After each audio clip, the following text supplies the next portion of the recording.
Okay, two things. Well, three things. Number one, I quit my job. I quit my job to make content, so please subscribe. And on that note, number two, buy my merch. DC Dracovish merch. I have more like samples coming because I actually really like it. Here, look at how cute he is. Look at him. It's actually a really nice pillow. Not gonna front. Anyway, number three, Pokemon Home came out yesterday. I wouldn't say we weren't completely unsurprised. I made a video yesterday talking about how a lot of the Pokemon in Pokemon Home are now capable of being traded, which of course means we knew it was probably gonna be soon. But yeah, it was released more or less unannounced. Like, we didn't have an official release date. We just knew it was gonna be in February sometime. Yesterday, last evening, and so with that, Pokemon that were coded into the game but not present in, not able to be obtained in the game, are now able to be used in the game.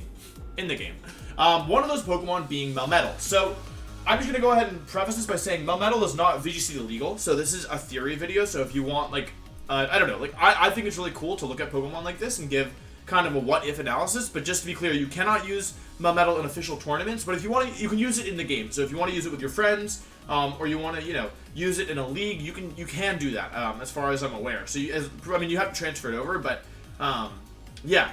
So for that reason, I thought it'd be really cool to take a look at Melmetal and what it can do, because it's actually a really cool Pokemon in terms of its stats and its moves and just kind of the role that it would fill. So I was excited to do this video. I hope you enjoy. If you want to see more theory videos like this, like because I can also talk about what effect this would have in the metagame. So yeah, so let's go ahead and take a look at Melmetal with all that being said. So Melmetal is a Pokemon introduced in Generation 7, to my understanding.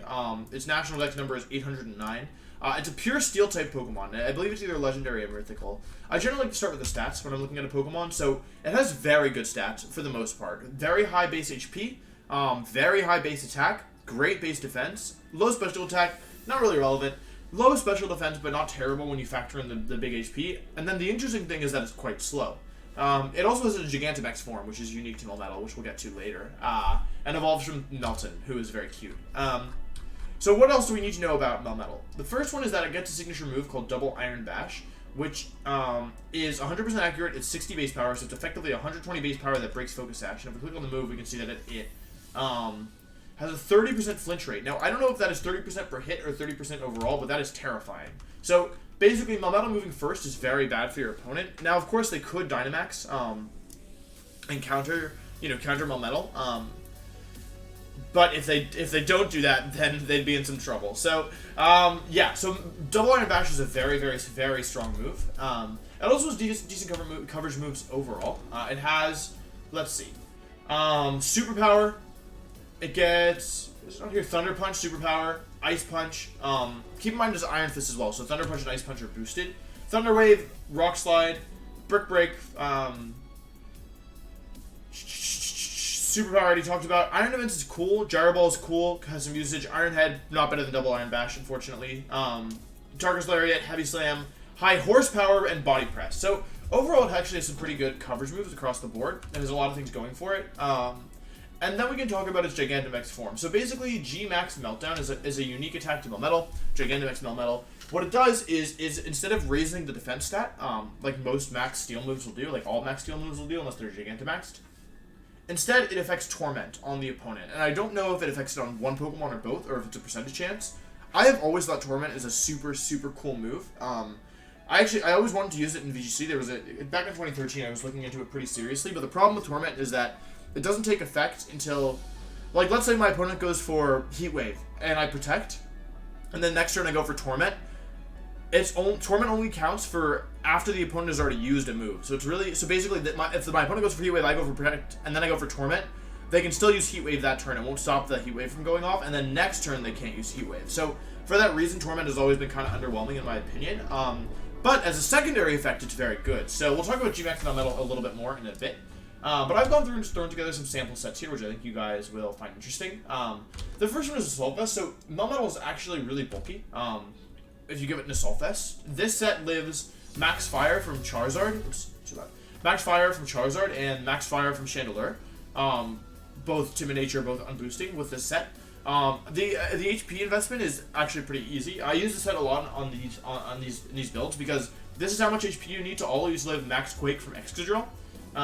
On Dynamax. These are all on Dynamax what I'm talking about here. So, yeah, if you think about the stats here, Melmetal has pretty much over 160 special defense, and over 160 defense, and 219 HP, and 214 attack stat. So basically the stats are pretty incredible, and the main weakness is the speed stat. So Melmetal obviously pairs well on a Trick Room team. It can make some use of Tailwind, but the thing is, like, it's still pretty slow even at Tailwind. It's still going to underspeed most things. So, yeah, in general, I think you either want Melmetal on a Trick Room team where you want it to just not care about speed. And an Assault Vest set is nice because it's so bulky that it doesn't necessarily need to worry about speed.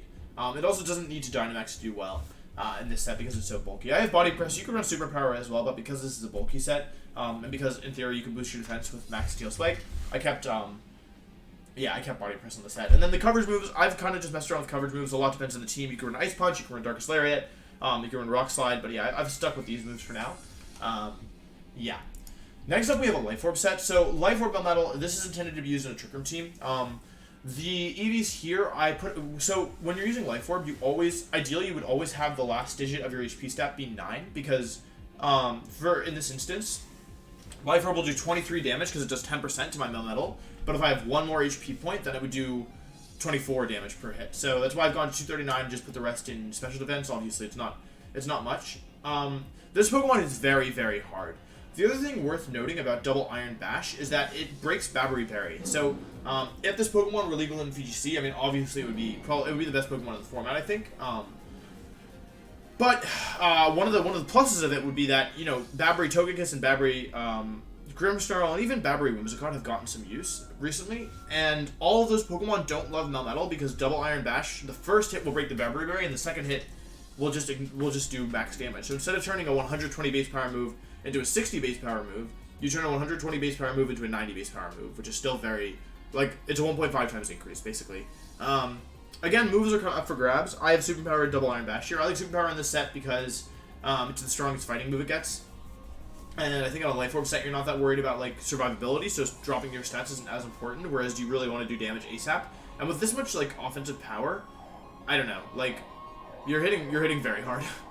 So I think it's good just to go for, like, with Life Orb, you just do so much damage, I think it's good just to go for offenses. And Rock Slide's kind of here, like, again, Rock Slide could be Thunder Punch or Darkest Lariat or Ice Punch. I have Rock Slide here because I envision this working on a Trick Room team, and I kind of like slow Pokemon in Trick Room using Rock Slide just because, like, you can get flinches, although it can be inconsistent as well, so, yeah. So that's the Life Orb set.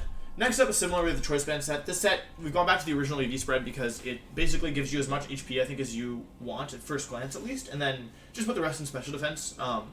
In general, with Pokemon that have one stat that's much lower than the other one that you care about, like a bulky, mainly one of the defensive stats, you want to invest as much in that as possible if you want to be, if you're not looking for anything in specific or in particular, you just want to survive overall. Because putting 188 EVs in defense isn't going to do as much for me as putting it in special defense because of diminishing marginal returns. And I don't want to explain that right now. I'm sorry. I almost do know what that is. And if not, that's cool too. I'm just, yeah. I can explain it on stream at some point. But anyway, Double Iron Bash, Ice Punch, Superpower, and High Horsepower. I like these moves a lot. I like Melmetal because it can Dynamax. I like having a high horsepower. I like this set in particular because, of course, you can do crazy damage with Choice Band Double Iron Bash, but you can also Dynamax and switch up your moves if you want. I really like having ground moves on Melmetal because if you Dynamax, it allows you to boost your special defense, which is obviously really, really good for Melmetal. And with Double Iron Bash, you also boost your physical defense. So it definitely seems like a Pokemon that can get out of hand very quickly. You could also run Lumberry. I don't have a Lumberry set on this team right now, but you could run Lumberry. And again, all of these sets could also be Gmax Melmetal. I just didn't put it in there because I wanted to talk specifically about Gmax Melmetal, which I'm going to do now. So, Gmax Melmetal, Aquaberry. I think one of the things that you want with Gmax Melmetal is you definitely want Protect, so that when your opponent gets hit with Gmax Meltdown, that you can take advantage of their of the Torment status. Again, I don't know how this move actually works. I never played Let's Go, so I don't have a Melmetal in game, so I can't test it. But I think even if it only hits the targeted Pokemon, even if it only hits it a percentage of the time, Torment is still very good. I think if Melmetal Gmax were legal, something that would be really good with it is to bring it in the back and kind of save it, because if you're able to bring them down to their last 2 or 3 Pokemon and you don't lead with it, and you inflict Torment on something, and they can't switch anymore, that seems very, very dangerous to me. The reason is that, first of all, Torment destroys choice Pokemon as long as you have Protect on your team, because every other turn they're forced to struggle, and so it's pretty much a guaranteed KO on choice Pokemon. And the other thing is that also it makes, if you see an opponent use a move, you know that they can't use that move again. So, of course, it does the obvious stuff of, like, blocking double protects, but the real benefit of it is that an opponent who, goes for the super effective move, a Chandelure that goes for their Heat Wave, if you protect and call it correctly, they can't use Heat Wave the next turn. I'm really picking on Chandelure today, I don't know why. And so, for that reason, I think you definitely want Protect. I gave it Aqua Berry just for survivability. Most ground moves are physical, most fire moves are special. There are exceptions, but in the current metagame, that's more or less what we're leading towards right now. By my merch. And so, I chose Aqua Berry over a ground or a fighting resist berry because ground and fighting are typically more physical, and Melmetal has much higher physical defense. And with Aqua Berry, it lets you survive some cool, like, fire attacks from Chandelure, Charizard, Special Arcanine, even Togekiss run special fire moves pretty frequently right now on the offensive variants. So, and even on defensive variants, like Sajin, I think won the World Champion Invitational with Flamethrower on his Togekiss. Yeah, so that's why I chose Aqua Berry on this Melmetal. But yeah, I think it would be obviously it'd be insane if it was allowed. I'm very curious if and when.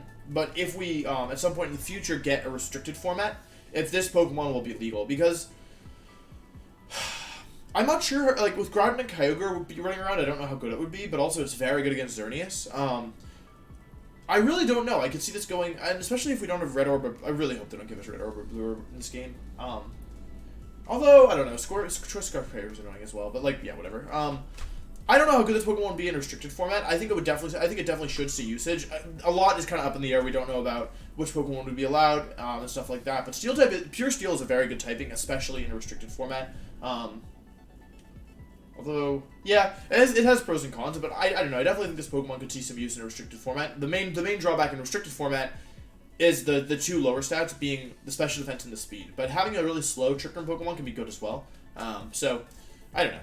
We'll see. There's a lot of speculation there, but yeah. Anyway, I think that's all I want to say. Subscribe if you haven't already. Please like the video. Let me know if you'd like to see more theory videos like this, because this is something that's really easy for me to talk about, because I think about it. I thought about it before, like talking about how Keldeo would be like super good in certain VGC formats and stuff like that. So if you want to see more theory videos like this, just let me know. And I think that's all I have to say. Thank you so much for watching, and I'll see you next time. Bye.